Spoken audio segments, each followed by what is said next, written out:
Hello, I'm here in a beautiful rainforest. Well, actually, I'm not, but yesterday I had an amazing rainforest walk, 2 hours in a beautiful place in the world, fresh air, a lot of time to contemplate, a lot of time to just calm and appreciate that beautiful natural environment. I would encourage you to do the same where you can, because when we go out into nature, we simplify and we naturally reconnect with the ground and Mother Earth, and we begin to ground ourselves a little bit more. I'm going to talk about triggers today. We've all been triggered, right? But I want to suggest that triggers are actually a gift. Yes, I said that. Triggers are a gift. Now, I've been treating triggers as a gift for a while, and I can attest your life will become easier if you take those triggers and work with them instead of ignoring them. So we all experience someone pressing our buttons or an event that irks us. And let's say you do get your buttons pressed one day, you're feeling stressed or tired, and these are usually the times when our buttons get pressed a bit more. We can't hold all of that stuff down, and it comes up because we're feeling a little bit weak. And we react in a very negative way, a way that often we feel guilty about later. And we wonder, well, what brought that on? Why was I like that? That's a horrible reaction. Why did I do that? I feel really bad. And what's really happening is you have a subconscious program running. And it's always been there. It's probably been there for a long time. Most of our subconscious programs have been there since we were young. And let me give you an example in my own life. So I had for a long time, the longest time, I had a trigger by noise. And I know that sounds like an impossibility because we live in a world with noise, and I am fortunate to have hearing, and things like power tools and lawnmowers in my neighborhood, or just any kind of sound that wasn't that I did not create in my own quiet environment, I felt under attack. But I had to get to that first. So I eventually realized that this was not going to work for my life, because I live in a world where there are noises and I can't control the outside environment and my external world. And I realized that this was going to keep me imprisoned. I had this program running that was going to keep me very much imprisoned by my own mind.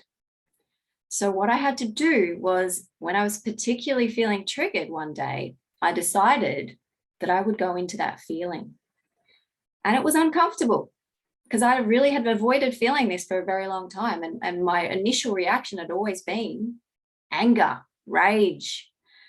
So I went into that feeling first. And what I discovered was that was a cover feeling, a layer of feeling I was underneath.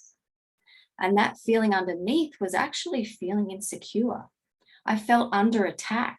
I felt threatened. I felt unsafe. And so it wasn't just noise now. I realized this was quite serious. And no wonder I was reacting so strongly and triggered, is because fundamentally underneath all of that, I was feeling unsafe by noise. And so what I did was I went back in my memories to when I first experienced these feelings of noise and feeling unsafe. And lo and behold, it was because I grew up in a massive family. I was an introvert, I was sensitive, I was hypervigilant. And as a child, I didn't have a space to be alone and to feel safe. And so when I went through these motions of observing the feeling consciously, and of consciously looking at the story of the narrative that I'd held my entire life into adulthood, I was able to transform that wiring, that neural wiring that had been there the whole time.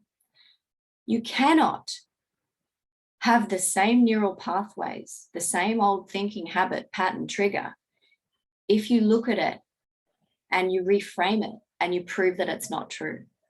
And I looked at my life and I went, I am safe. Yes, there's noises everywhere, but I am safe.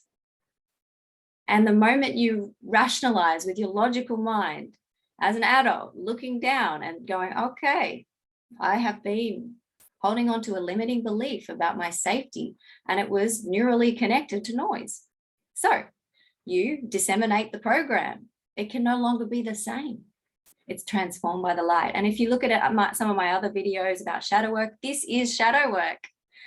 And I would highly, highly, highly suggest that whenever you're triggered, look at it as a gift, because it is a gift. This is a chance for you to look inside and see where your programs are disempowering you. Because ultimately we cannot change the external world, but we can change in here. And when we change in here, we change our perception of reality. We change our lens of how we see the world, and we no longer see it the same way. So I always say, be like Bugs Bunny. And this is my what I want to strive towards is nothing sticks with Bugs, does it? Like Teflon, straight off. He's just always in a good mood. He's always happy. And so this is the kind of resilience that we can develop when we deal with our triggers, instead of just letting them subconsciously run every time and regretting it every time. So I hope this has been a helpful message for you. Please like and subscribe if you resonate with my messages, and have a wonderful day. Bye.